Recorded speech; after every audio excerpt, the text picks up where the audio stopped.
And hello, hello. Welcome to another episode of Success Scopes with Carolyn Owens.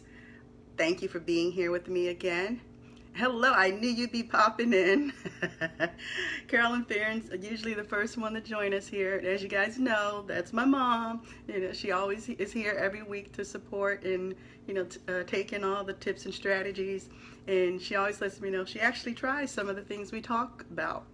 But for those who don't know me, my name is Carolyn Owens, as I said, and I am the chairwoman and CEO of Infinity Coaching Incorporated, where we help you up-level your skills so you can up-level your income. So I have to just say, I'm sorry, I got some really good news just before I popped on, like literally seconds before I popped on, so I'm still kind of like taking in the moment at the same time. But our scopes are actually our scopes are typically 15 minutes on Mondays, where we talk about tips and strategies that help you move forward in your career, your business, and your personal life. It's tips and strategies that help you have success on your own terms.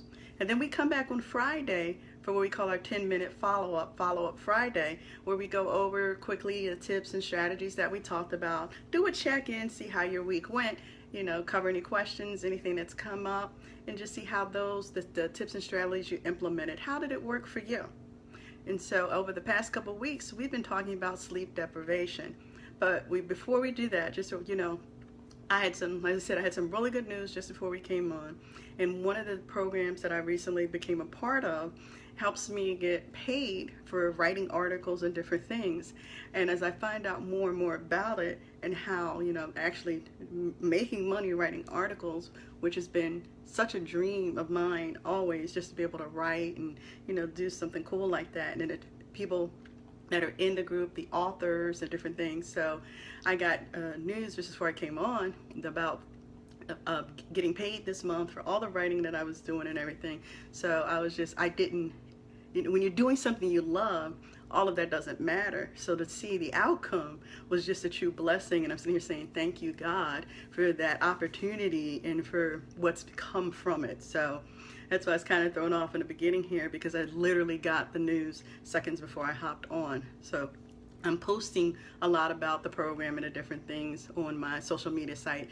I'll probably put it on Facebook in the next couple days, but I've been tweeting about it, and experience has been really good. And I mean, to get paid for writing articles, like I said, it's something I've always wanted to do. Oh, thank you.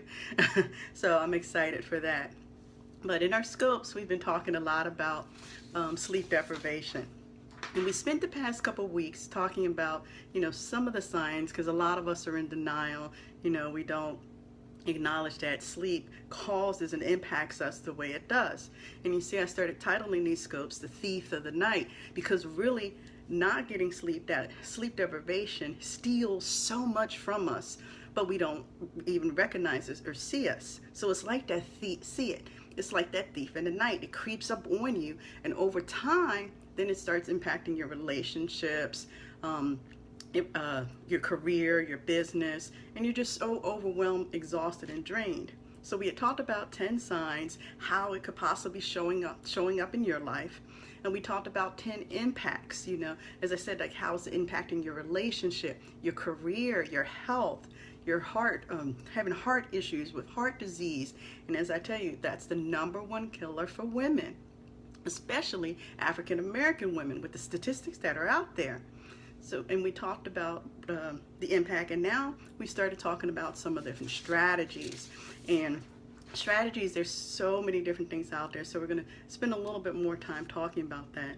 And a lot of people who suffer from sleep deprivation are on a lot of different medications, different things that they have to take, not because of, like I said, some of the impact and results of not getting to sleep, that we don't connect the dots and think, how can we have some natural remedies that begin to heal our body, make us more productive, give us that focus we need. And so that's what this part is about, this third part. It's about the strategies that are going to help you get that good quality sleep that's going to strengthen your body, strengthen your mind, so you can truly live up to your full God-given potential. And a lot of times you'll say, if you're a career coach and a leadership coach, why do you talk about this? because it's that whole big picture. You know, if you want to be your best, if you want to live up to your full potential, you just think about, well, how am I showing up to work? Or, you know, as a career coach, I think beyond that, you know, because a lot of times what's impacting your career is what's happening at home. And if you're not getting to sleep, eventually it's going to impact your career or your business. So that's why I talk about topics like this. And so we went over last time a couple of the strategies. We talked about, are you going to bed early enough? So if you have to get up at 5:30 in the morning and you're not going to bed till 3:30 and you're only getting 2 hours of sleep, how productive are you really going to be? And I have to say, I honestly did that the other day. I stayed up to about 3 doing some things. And I had to get up at 5:30, and I woke up like I had just so exhausted, like I had never gone to sleep. And so I know, I think I told you guys before, 2 hours of sleep doesn't cut it for me. And it's going to be different for everybody. And after, you got to observe your patterns and stuff and see what's the best, what's the amount of sleep that you need for your body.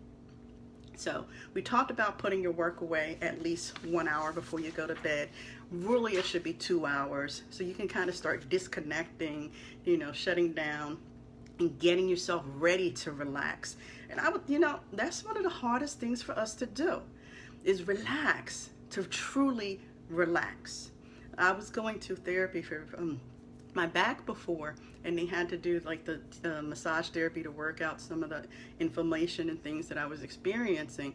And as they kept saying, relax, relax, and I'm thinking I am, but they're like, no, you know, you're not truly relaxed. And they could feel the tension and that tightness. You know, so you might think, yeah, I'm feeling good and relaxed, but once you experience that true feeling, what relaxation really is, where there's, you know, that peace, we talked about having peace, you know, that's what we should strive for instead of all that stress and things that are overwhelming us. We talked about avoiding watching TV or using your computer in the evening. You know, shut it down an hour before you go to bed. Again, shoot for 2 hours, because all that TV watching and stuff is stimulating your brain. And I mentioned a couple shows I love to watch them. Flashpoint on Hulu. And that has so much energy, and you're into the drama and watching it, that when you turn it off, if I'm watching it just before I go to bed, I'm not going to really sleep, because I'm hyped up about the outcome of the show, what's happening, what's coming next. And you know, with Hulu, you want to keep going to the next episode and the next episode. So another thing we talked about was not changing your bedtime. You know, try to have that consistent pattern. And so my structure was way off this summer. You know, I just totally got off course. And so with my son going back to school last week, we've been trying to adjust back to our regular patterns. And already I can see the increase in productivity, being more efficient and getting things done. And I'll tell you, it has been an awesome week here in our house. We also talked about not drinking fluids about 2 hours before going to bed, because what it does, it will decrease the likeliness that you're going to get up out of bed. You know, you won't have to, you think about, in conjunction with that, try to use the restroom before you go to bed, because then you won't get up, you're less likely to get up. So those are the things that we touched on, you know, for the first set of strategies. And so here's a couple more that I want you to think about. If you're trying some of these, see if it helps you get more, you know, quality sleep, not just laying in bed, tossing and turning, but really getting sleep that's going to rest you, that's going to rest your body, going to rest your mind. Because all those toxins that are building up throughout the day, your body is releasing some of that while you sleep. And so how it's affecting you, think about that. And a lot of times we end up, you know, having those heart attacks in the emergency room. All, you know, we're just not healthy. So these little simple strategies can help, especially when you're talking about heart disease being the #1 killer for women. You know, and as a woman, especially an African American woman, you know, I don't want to see that happening to people I know. You know, my colleagues, my friends, my family. You know, when we could just try to tweak a few things. And for you guys that's watching, I don't want to see it happening to you either. So think about getting more sun. Because have you ever, like, I told you guys I was in the military, and often at times you work in buildings that just, they're so old, they don't have any windows. You know how the air flows in there and everything, and working in hi Cindy, my sister joined in. She hasn't been able to join us for a while, so that's a pleasant surprise to see her pop in. Hi. So when you're working in an office and everything and no windows, you're not getting any sun exposure, and really you want to get that bright sun exposure regularly. And it impacts that melatonin, because melatonin helps to control your sleep and your wake cycles. And so it's a way, this internal clock that understands the difference between your waking hours and your sleeping hours, and the way the glands produce melatonin. It has to impact, the sun exposure versus darkness impacts that. So you want to, they recommend that first thing in the morning, that bright morning sun, getting about 15 minutes of that. Not only is it good that it's going to impact your sleep pattern, it's also good for that natural vitamin D. I try to walk my dogs first thing in the morning, get them out there, thank yous for sharing, get that sun exposure, because again, that's another thing that they look at a lot with African Americans, being vitamin D deficient. And so not only are you helping your sleep, but you're also helping the vitamin D there. Think about the temperature in your room. Most people sleep best in a cool room. So you don't want it too hot and you don't want it too cold. So you want that temperature range of about 65 to 70 degrees at night when you're sleeping. Some people can do 75, but you don't want to, that if it gets too hot, it will wake you up actually. And so think about regulating the temperature somewhere between 65 to 70 and see if that helps. Remember, not too hot, not too cold. Okay, but how many, and most people are watching right now, we're all, we're adults and everything, so I want to know, think about how many of you still sleep with the TV on at night. You don't shut it off. It took me years before I would shut my TV off before I go to bed at night. But what you're not realizing is that light from the TV and the patterns and different things that's coming across that screen is impacting your sleep. It's impacting the way your brain is functioning. And you don't think it is because your eyes are closed, but it's impacting you. Not only that, if you have your cell phone by you or your laptop where all that light is coming off of it, it emits this blue light that tells your brain that you should be awake. So you're not really getting quality sleep. It's interrupting that sleep pattern. So really, really work to shut that TV off. Close the laptop, if you can. And this is a hard one. Keep the cell phone out of the bedroom. The bedroom should be used for two things: sleeping and having sex. So, you want to if you can take the TV out of the room. Sleep in complete darkness. That's taking that to that next level. Yeah, you got the TV out, but you don't think about your curtains and everything, and if your curtains aren't fully closed and the light that's coming through there. If you think about your clocks, if you have those older alarm clocks and everything where it has that bright light coming off of it, and if it's in your your vision area, it's impacting you, and you don't want that to be that blue light again telling your brain you should be awake. So think about what light is coming into your room. So really work to sleep in complete darkness. And if you need to, put one of those eye masks on.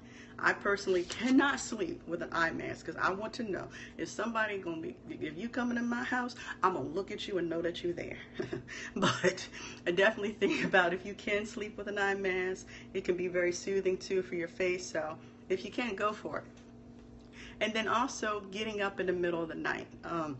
If you're the type that wants to get up in the middle, if you do get up in the middle of the night, have one of those low wattage, yellow, orange, or red light bulbs, and not that bright white light with a night light or something, but have a more low wattage, softer color that's not going to really affect, like you said, that gives you that signal that you're awake. One of the other things that you can do, and I'll show you one that I have, is you have the salt lamps that are very good for you health-wise, but they also emit, this is the one I have, and it emits a very kind of soft, soothing light.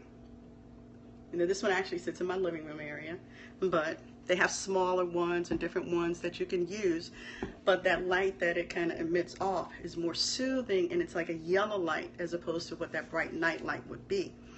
And for your phones and your laptop, your cell phones and your laptops, there are actually different apps that you can download that will automatically dim the lights on the screen. You can set it that at a particular time that it's going to dim that light. So that's something else to think about. So if you know you're not, you're going to probably fall asleep or something, you go have it already automatically set to adjust. And the last one that I'll mention today is, the fitness trackers. A lot of the fitness trackers that are out there today, Fitbit, I think Nike may have one. Nike has everything, but you have the fitness trackers, and they are not only tracking like your movement when you're awake and everything, they also track your sleep patterns. And so if you're wearing it throughout the night, you'll actually be able to see, well, what type of sleep am I getting?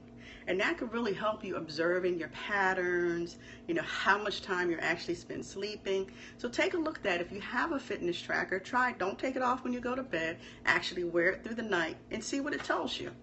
And the other one, if a lot of people, especially when they get out the military, they're often diagnosed the result of all the inconsistencies with sleeping and everything. Cindy just said she did that. She tracked her sleep pattern with the fitness tracker. Was it helpful for you? Did you learn a lot? But if you have different, she said it was very helpful. It was helpful. Cool. Mine isn't working right now, or else I'd be trying. But another alternative, a lot of people, I'm saying when they exit the military, they end up with either insomnia or sleep apnea. And if you have sleep apnea, if you're actually using the CPAP that they give you, that definitely tracks your sleep pattern. And there's a little the card in there that you can plug in and get all the results. Or may a doctor. Cindy was saying her fitness tracker tracks too much movement, which definitely means somebody's not getting enough sleep. So we're gonna have to, start looking at your environment, and that's a lot of what we talked about. Is your environment, is it conducive for getting good sleep? But with sleep apnea, if you have that CPAP, it will track it. And I think a lot of people, if they have it, they use the CPAP, but they don't track the patterns on how they can use that to get more sleep, how they can get better quality by actually studying the results.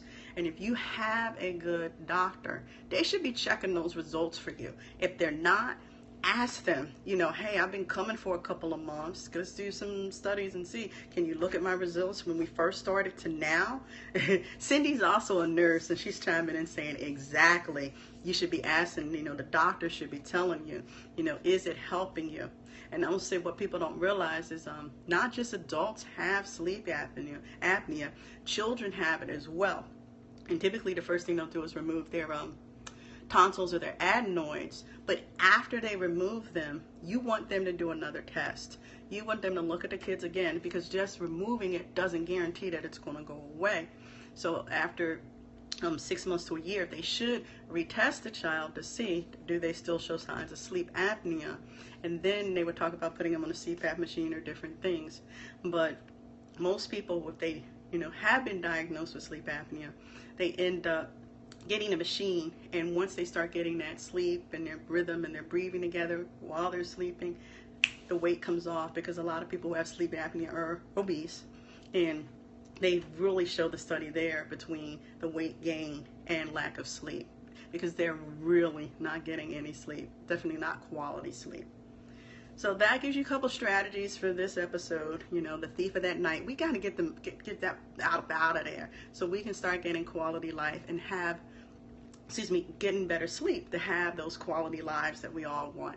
Success on our own terms. It all comes together, and how we can be productive, how we can live better lives. And I'm going to tell you, just adjusting that sleep pattern a little bit will increase, how we communicate, relationships, productivity, business. So try some of these things and see if it works for you. And so think about this. How would you feel if you got enough rest every night? How would that feel? So go ahead and try them. And we will be back here Friday, 2 p.m. Eastern. And we're going to check in for our follow-up Friday, see how things are going, see if you tried any of the tips or strategies, what worked for you. And then we'll be back next Monday at 2 p.m. with a few more strategies you can try. You know, we talked about the signs and impacts, but the strategies is the most important part. How can you, because everything's not going to work for you, so pick one, pick two, and you know, go into it slowly. You don't have to start pushing the clock back to get enough sleep for, 2 hours, 3 hours right away from where you were. Take it in short 15-minute increments, but try and see how it improves your life. If you'd like to keep the conversation going, you can join us in our free Facebook community.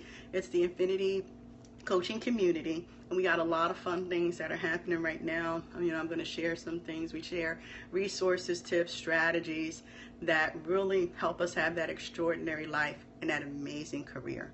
If you want to join us, you can go to Infinity Coaching, www.infinitycoaching.net/community, and go ahead and we'll, see your invitation. It's a very professional group. Right now it's a small, about 50 people in the group, but I'm going to tell you, they are doing some amazing things within the group.